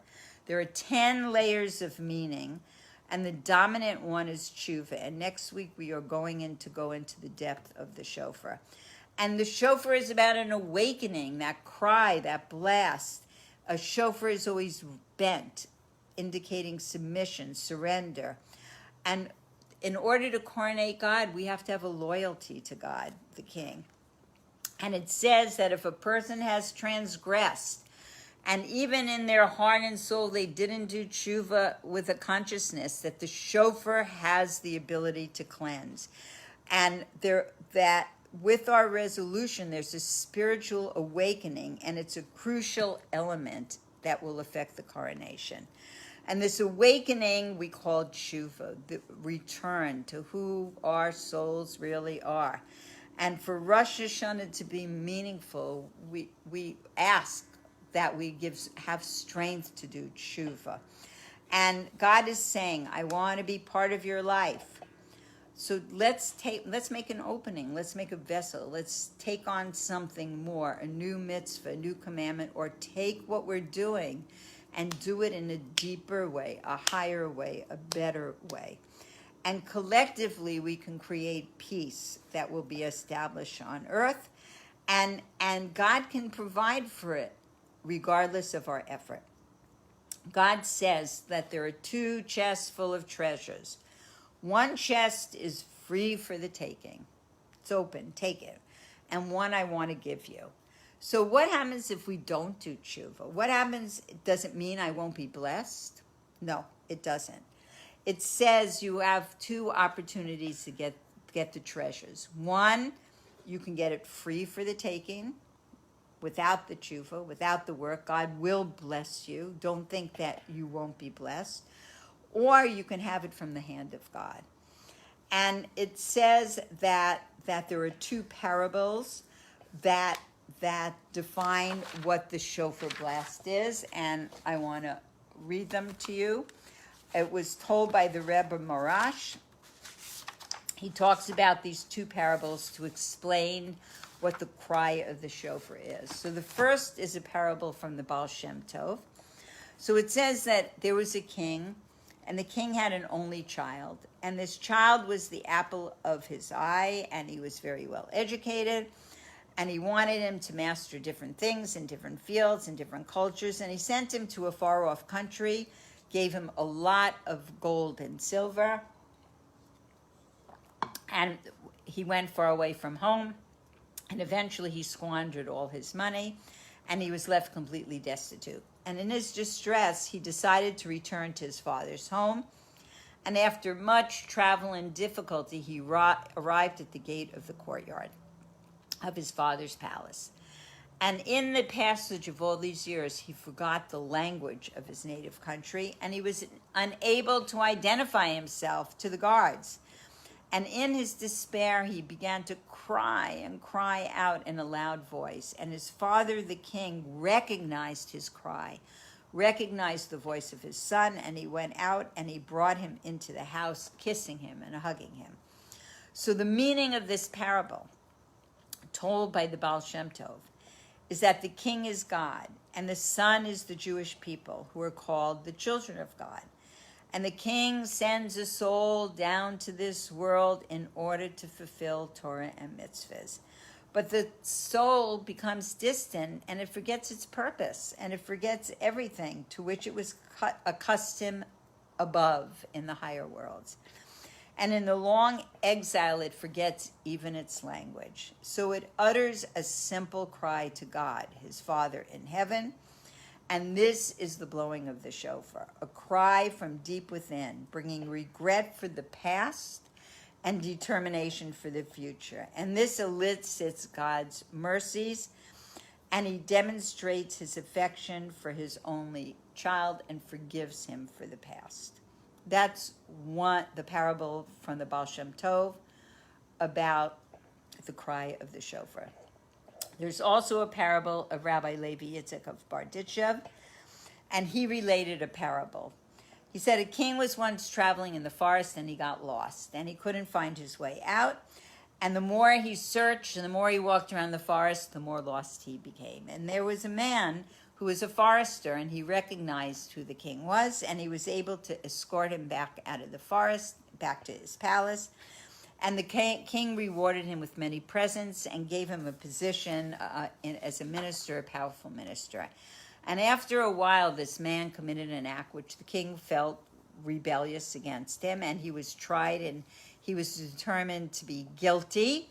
and he was supposed to be executed. And the king said, "You have one request. What is your request? Ask for anything before we execute you, and it will be granted to you." So the man replied, "I request that I dress in the clothes that I wore when I escorted His Majesty back to his palace when he was lost in the forest. And I request that the king put on the clothes that he was wearing when I found him, when he was lost." And when the king heard this, he said, "By your life you have saved yourself." And he called off the execution. So what is the meaning of this parable? Is that when God gave the Torah to the Jews, he offered it to every other nation in the world. My friend Mayor Rhodes likes to tell this story that God, first came to the Armenian people and said, Armenian people, would you like this Torah?" And they said, "What's in it?" And he said, "Well, do not steal." And they go, "No, thank you." And then he came, to the different countries of the world. "Do you want this Torah?" And they asked what was in it. And every time he told them, "Don't murder, don't covet, etc., etc." "No, thank you." So it says they all refused except for Israel, who willingly accepted the yoke of heaven and fulfilled the commandments of their Creator. But now we have transgressed. We forgot that. We've rebelled, like the man in the parable. And with the arrival of the day of judgment, we are fearful. So we blow the shofar. And we recall the shofar blowing that accompanied our original acceptance of the Torah and the coronation of God. And we want to make God king over us again on Rosh Hashannah. And that merit stands for us forever. So these are two parables that tell of the meaning of the cry of the shofar. And so I just want to conclude by a few little tidbits of little explanations. And then next week we're going to go into the depth of what the shofar represents and maybe the structure of the service. And so it says the fundamental theme of Rosh Hashannah, as we said before, is the coronation of God as our king. And it says that these days are called days of awe, meaning what's the days of awe? The days of awe of God's grandeur. And we're contemplating our personal role in God's coronation. There's an excitement in the air. Now, I don't know what it's going to be like this year. It's going to be, for those people who have services to go to or feel safe enough to go to services, there will be, I'm sure, a certain amount of excitement and a certain amount of hesitation. And then for those people who, for the first time in their life, will not be at a service, I am sure it will be very, very difficult. How do you create this experience? There will be shofar blowing all over in every city and town and all over the place. We, in our newsletter, are putting many, many places in the city where you can go in your neighborhoods if you need to, and you can either walk by however you need to get by on street corners or on balconies. There'll be people blowing shofar, or in courtyards or in parks, or we're going to do it in front of Mendel's. But there will be, I know my son in Boston, there's like 4 different locations, and I know all the rabbis in Boston have put an app on their phones, with where do you live, we'll bring the shofar to you, or we'll get you a shofar blowing. And so we're trying, everybody who has the ability to blow a shofar, it's trying to reach out to those in their neighborhoods or in their cities, towns, whatever, to make the shofar blowing acceptable for other people. And look at that, at Myrna Meyer's house. She did the Kinneret swim with me at 2 p.m. on Sunday. Here's what I want to ask. If you live in the Los Angeles area or any other area, and you are going to have a shofar blowing either by your house or in your neighborhood, or you know who is, please email me that information, And in our next email, we will send it out so that people in all the different areas can know where they can go to hear the show and what time. The whole community is making a super effort because really that is the mitzvah of the day. And you might ask, what happens on Shabbos? Because we're only talking about Sunday. So next week we're going to go into really the deep inner teaching of what Shabbos means in terms of representing the shofar blowing, because we don't blow the shofar on Shabbos. So, this is a community effort, it's a group effort, and we're going to try our best to really get everybody involved in hearing it. And we hope that, God will hear our pain in not being together and our wanting to celebrate together and the joy of being together. And I know that from year to year, we've had services since the High Center started in 1988, and we've had huge public services, and we've gone from being in a storefront with 30 people to being once in Rice Hall with 1,200 people, and once in another place with 900 people, but usually 800 people, and even more each day, each service, and really being able to have people make that deep connection. And so now people who aren't going to be going, are going to find another way to make that connection. You will have that connection. Rosh Hashannah will be happening. And our own personal resolutions and our own personal growth and our own personal decision of how we want to go forward in the world and accept these days of awe and turn this coming year into the best year ever in so many ways by, caring and growing and reaching out to each other. And really, those of us who know people, fix people up, match people up. There are people who want to meet each other, who want to get married, who want to have families, and it's a time to move forward. And whoever thought that you could have a wedding with 10 people, that you didn't have to spend $60,000 on a wedding. You could just have 10 people at a wedding and, maybe serve cake and herring like they did in the old country, And in this week's Jewish Journal, my son Mendel wrote a wonderful little blurb on this, and I'll read it next week. I don't have it here with me, and my iPhone is what I'm talking in, so I can't. Okay, so let's go on for a little bit. We'll do one or two more things about the coronation. So it says that tshuva is the soul's return to its source. I love that concept, to return to who it is. I know that when I was, in all my years of growing up and being raised in a form of Judaism that didn't speak to my soul, that actually said that I had no soul, that Jews didn't have a soul, and that we learn about kosher, and then my temple would serve shrimp for Kiddush. It was enough to send me out of the country to India. And I have to say that those experiences, that experience of people who acknowledged sanctity, really pushed me back in the direction of Judaism. And I do remember my first Rosh Hashannah that I spent in Jerusalem after spending many years living in India and many years having grown up on Long Island and just stopped attending services, and in college never connecting to any Jewish group. And I have to say that to be in Jerusalem, I the first year I kept Rosh Hashannah, waking up at dawn and the services and hearing the shofar, it was just, some all-encompassing mystical experience for me. And it was returning. It was that concept of returning to my soul, returning to where I longed to be and who I was. And so these days of awe, this time is such a special time, and especially so many of us are kind of in retreat.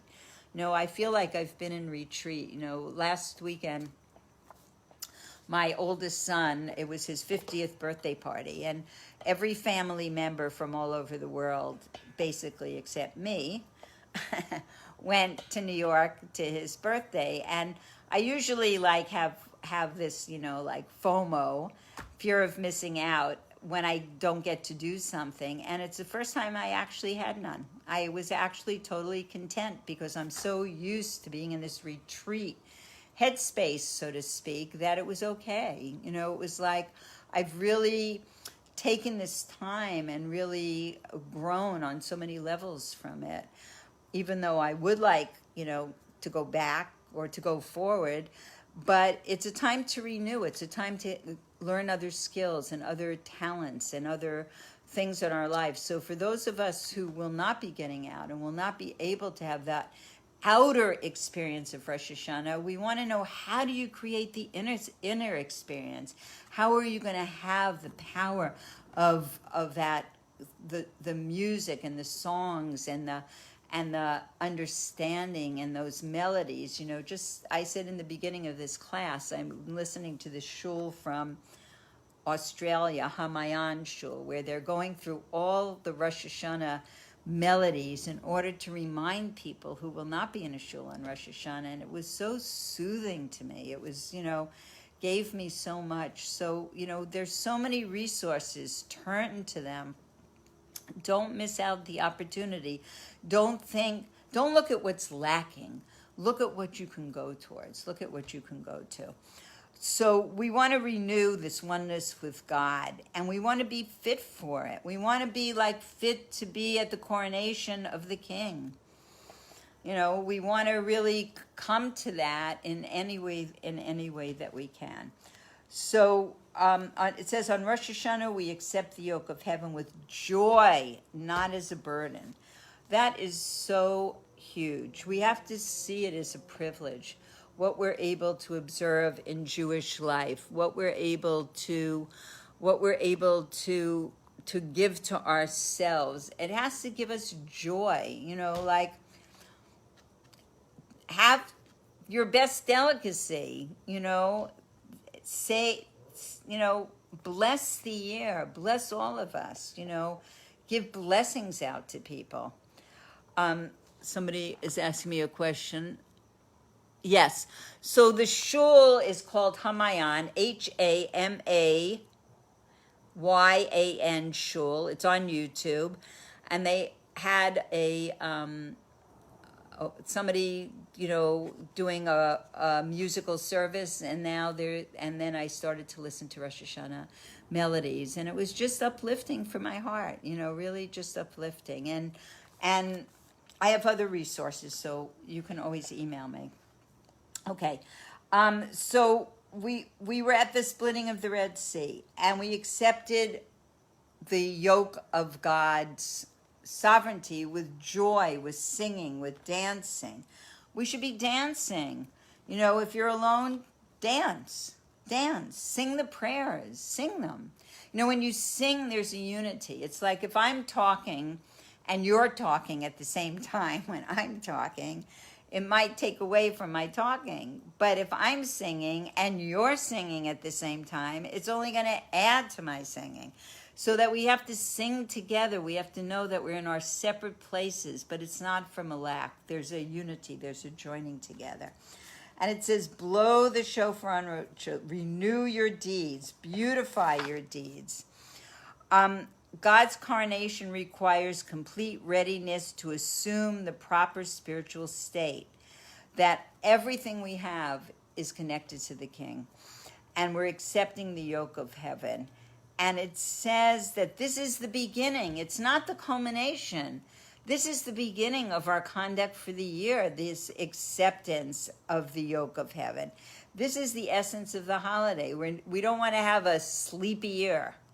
You know, that was, I said before, that was our famous, you know, family expression. I don't speak Yiddish well, but don't verschlafen your mazel. You know, don't make sleepy your luck for the year. Stay awake no matter what on Rosh Hashanah. And a resolve, ironclad, like Nitzavim, we're standing firmly in our resolve to worship God. We want to make this world a dwelling place for God. And everyone, we can reach the level that we're standing as one. We can care about each other. We can lift each other up. We can find that way to lift each other up. And it says the King is the heart. That's the heart. That's the pulse, the heartbeat. And we call it the head of the year. So remember, as the head goes, so goes the rest of the year. And this joy, we reveal this joy all through the holiday season. You know, we're just getting warmed up. We're just getting started. There's Rosh Hashannah, then there's the 10 days of Tshuva, then there's Yom Kippur, then there's dwelling in the Sukkah, then there's Simchas Torah. That there's so many things that are going to add to our joy. Let's take pocketfuls of joy during this time. We have to find the way creatively. How do we do it? How are we going to bring it into our lives? So I'm going to end. I mean, I probably could keep talking for hours, but I'm not going to. So I want to just wish everybody Kasiva v'chasima tova, that everybody should be written and sealed for a sweet, beautiful year. Remember to reach out to other people. There are people having a very hard time. Don't leave them behind. Call people, reach out to each other. Find ways, you know, let's pray for all these people in California and Colorado and Oregon and Washington. You know, we're praying for everybody who's sick. Now we are praying for everybody whose lives have been in danger and have lost their homes, their foundation, you know. Like, there's so many people to pray for. There's so many people to pray for. But when we do it with joy, not with a heaviness of heart. We're Hasidim. You're all deputy Hasidim. We have to do it with joy. So thank you, everybody, for being in the class. Next week, we're going to finish. Well, we'll never finish, but we're going to go into the depth of the shofar. There's so many beautiful teachings. And that, thank you so much, everybody, for coming. And l'chaim, and everybody should have a sweet and blessed year. And please look at the emails for ways to celebrate the holidays. Okay.